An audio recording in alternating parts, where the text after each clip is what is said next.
Hey everyone, Mr. Happy here, and in this video we're going to be checking out the patch 6.35 patch notes. Up bright and early for patch uptime, and figure might as well just take a look at these real quick before everything gets started over on Twitch. Deep Dungeon all day, not solo just yet. Going to make sure I actually clear through it first, get that ether pool, and then maybe do a relic first, you know, catch up with my Loporits and all that stuff, and then we go for the solo Deep Dungeon clear. But let's see the details themselves over on the patch page. So, new side quest has been added for Eureka Orthos. We have Ko Rabantah. We knew that the NPC that was a part of the old Crystal Tower weekly quest was going to be a part of this. In fact, they are our entry NPC. And it's good to see them back and returning, though this time pipe in hand, it would appear. So as we all suspected, based on the live letter, Mordona, where the unlock itself would be. And it looks like there are actually 3 quests this time. The intro quest, which requires you to clear Endwalker and floor 50 of Palace of the Dead. If you haven't done that, you're going to have to go do that first. Then a quest for after you clear the 30th floor, very similar to the way Heaven on High did it, but actually a third quest for clearing the 100th floor, which, you know, should be the final floor, given they said this would be like Heaven on High. Kind of surprised to see them give the additional story or context of the 100th floor, but it always was something we kind of wanted. Palace of the Dead's 200th floor is kind of a big mystery about what it actually is, other than the deepest reaches of the Palace of the Dead.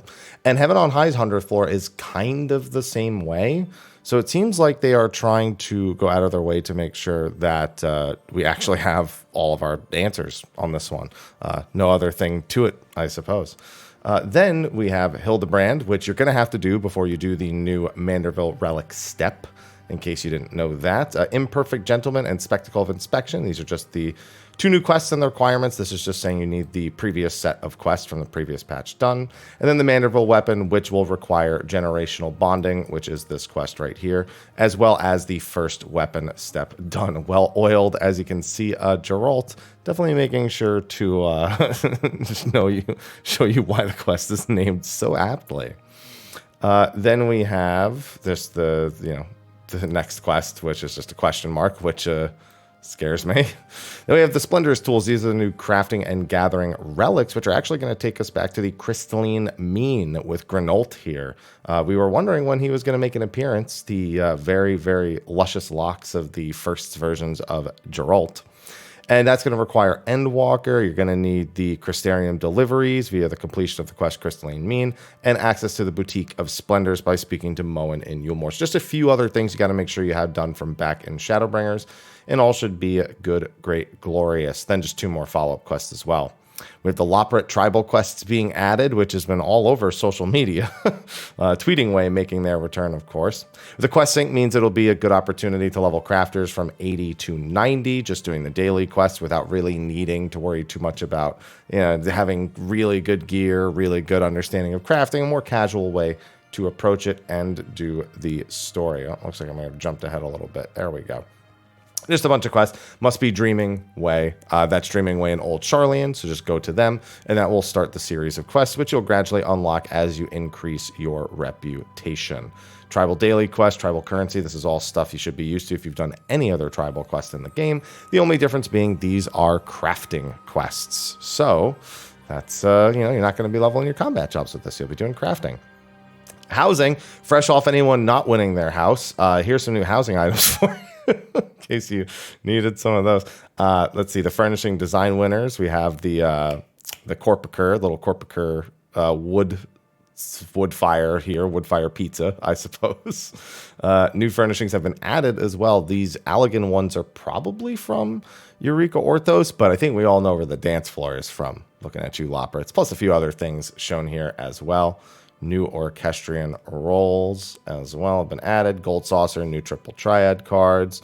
No surprises there. New NPC opponents. Probably some Loporits, I'd imagine. Following additional adjustments made to Wondrous Tales, Kimbira skins will be replaced with Ophiotoro skins as an available reward for completing 9 duties. Okay, so just making it the newer ones instead of the Kimbira skins. Okay, that's fine. And Orthos has been added as an objective. We have a couple new hairstyles as well. One of them probably from Eureka. I'd imagine the other one from Well, I guess it could be from anything. It could both be from... Oh, wait, no, it's the same one. It's just showing it on 2 different characters. Okay. Yeah, I'd assume that comes from Eureka Orthos, if I had to guess. New emotes, the bunnies. Now, in case you weren't clear, this is an emote. These are not equipable ears. Yes, the ears are part of the emote. I said this in the previous video that I talked about it, and people went, I don't think so. I think the ears are just, they're just wearing them. Like, no, I'm pretty sure those are part of the emote. And sure enough, they went on social media to showcase that, yes, indeed, they are part of the emote. New Deep Dungeon Eureka Orthos has been added. So now we get to see if there's anything new here, because deep dungeons are all relatively the same. There's usually 1 or 2 key differences. And while we already know some of the key differences in this one, now's where we get to see if there's any other distinct differences. But if you've done Palace, if you've done Heaven, this should largely be familiar to you. Up to 4 players, Disciple of War, magic level 81. So you cannot level from 80 to 81 in here, but you will be able to level from 81 to 90 by just spamming the lower floors.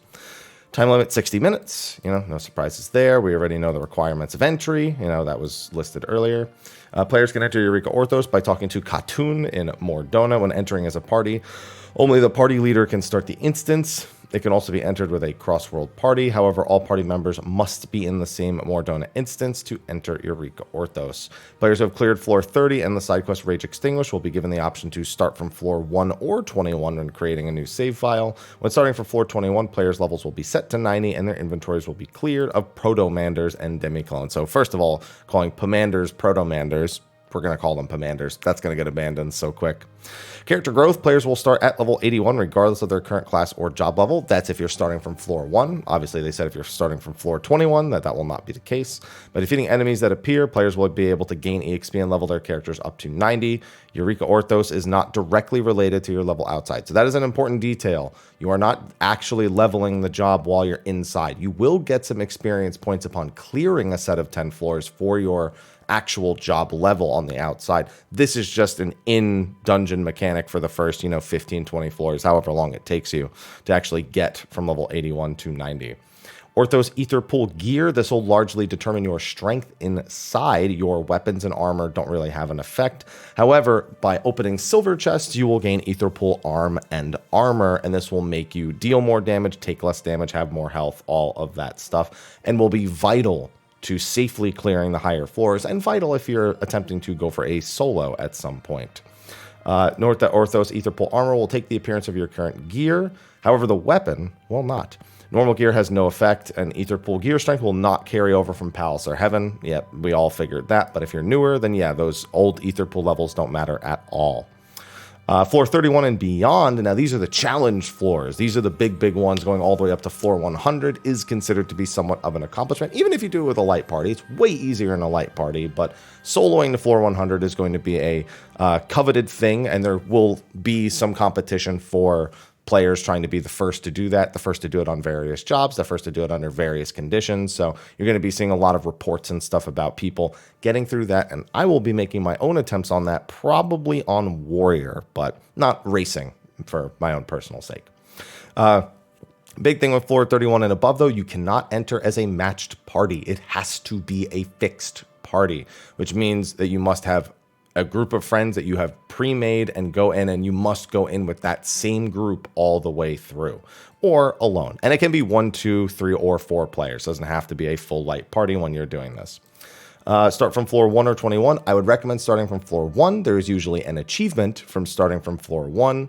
However, if you don't care about the achievement and just want to clear, 21 is also just fine. However, you need to clear up to floor 30 with the fixed party, and you are never allowed to wipe. If at any point you suffer a full party wipe, or in the case of a solo attempt, disconnect, then you will be reset, the save will be voided, and you'll have to start over from the starting floor. Protomanders, these are the same as the previous ones, the Pomanders. They just have a bunch of different effects. There's a couple of new ones in here. Curious to see what they do. We only know what really one of the new ones does, and that's this one, the Dreadnought.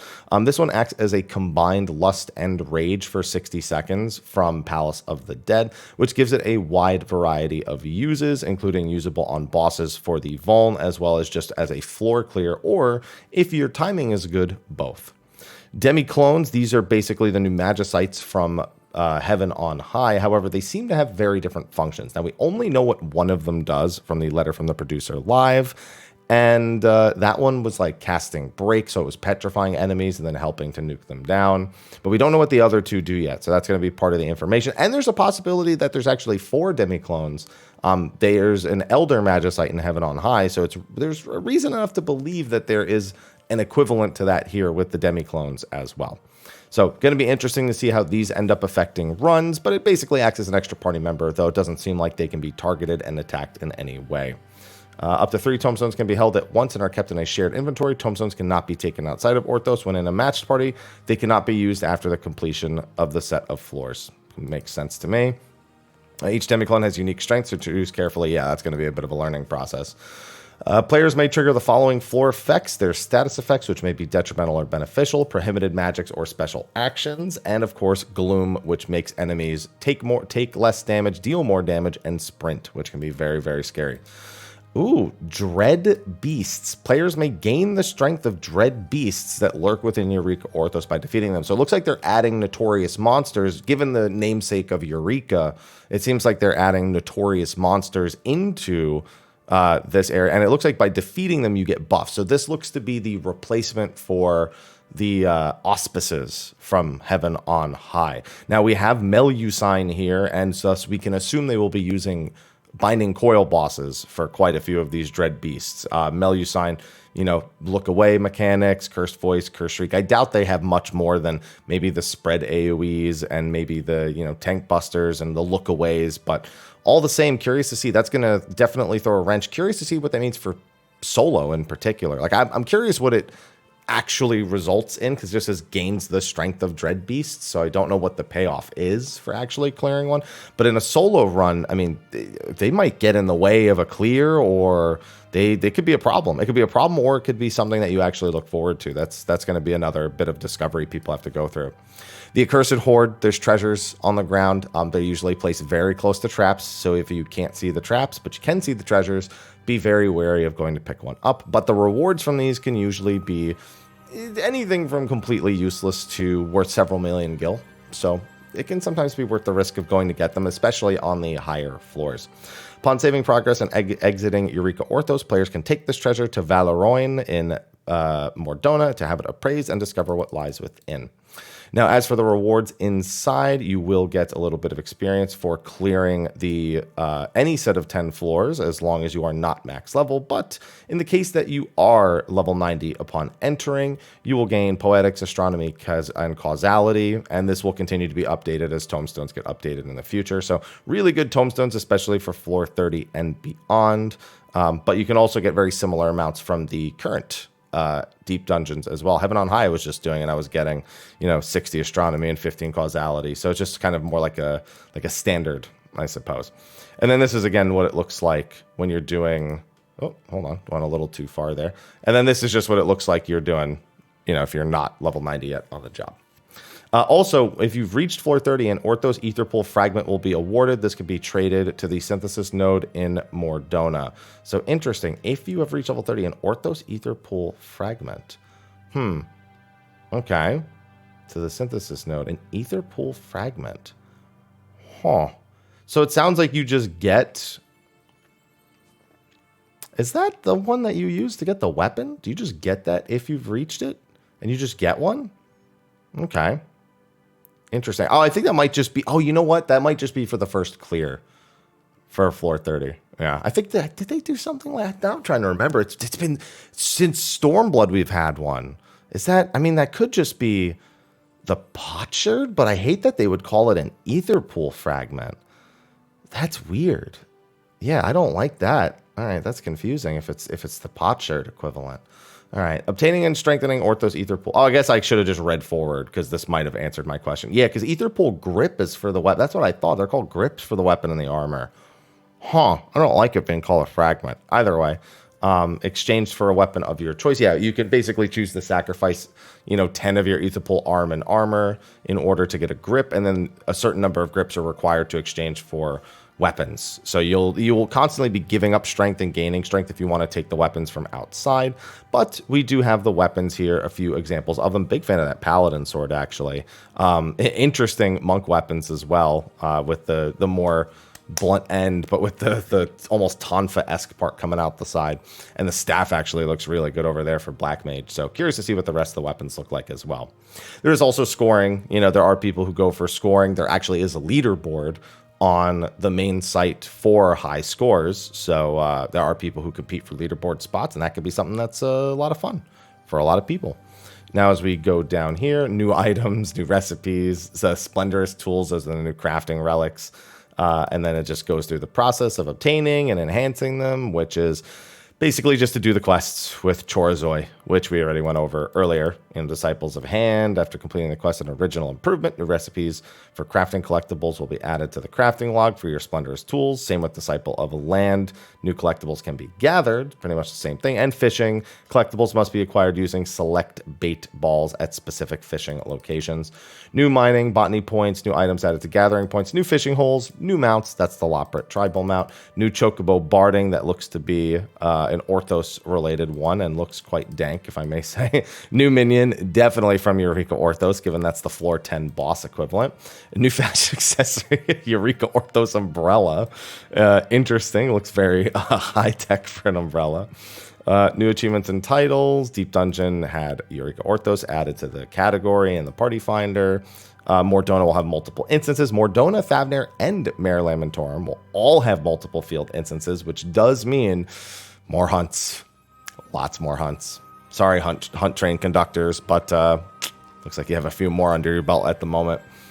Oh, camera controls for accessing character preview can now be adjusted separately. The following menu has been adjusted for character configuration, rotation. Oh, it's the same settings from directly above. Slash ear wiggle.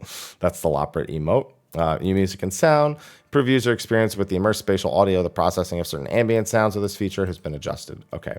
Resolved issues in Top or Omega. Oh, wait. Following issues where an Omega used auto attacks when players were under the effect of magic.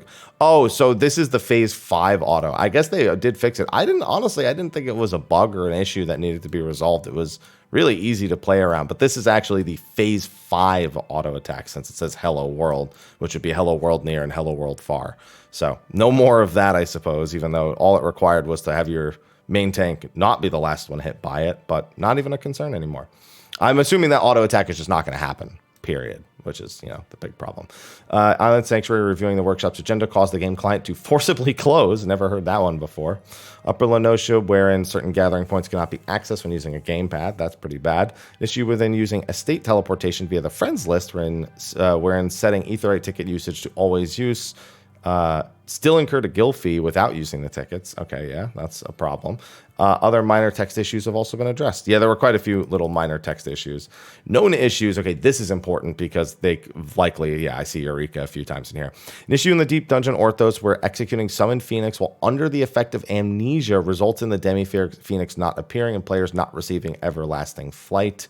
Demi-Phoenix will appear after executing any other action. Okay. An issue in Orthos where the location of certain treasure coffers is incorrect. Misplaced treasure coffers can still be targeted and opened. They're just not in the right spots. Okay, that's fine. And then the Valention Rose Heals don't display on male Lalafels. And the third tier of Splendiferous tools introduced in patch 6.35 are missing the attribute GP plus 9. And they're going to fix that with a hot fix as soon as possible. Okay, and that makes it for patch 6.35. Quite a few things to keep up with on the daily, on the weekly, and especially for people looking to get into Deep Dungeon, collect the rewards, new relics. So if you haven't been too busy, well, you're about to be a little busier.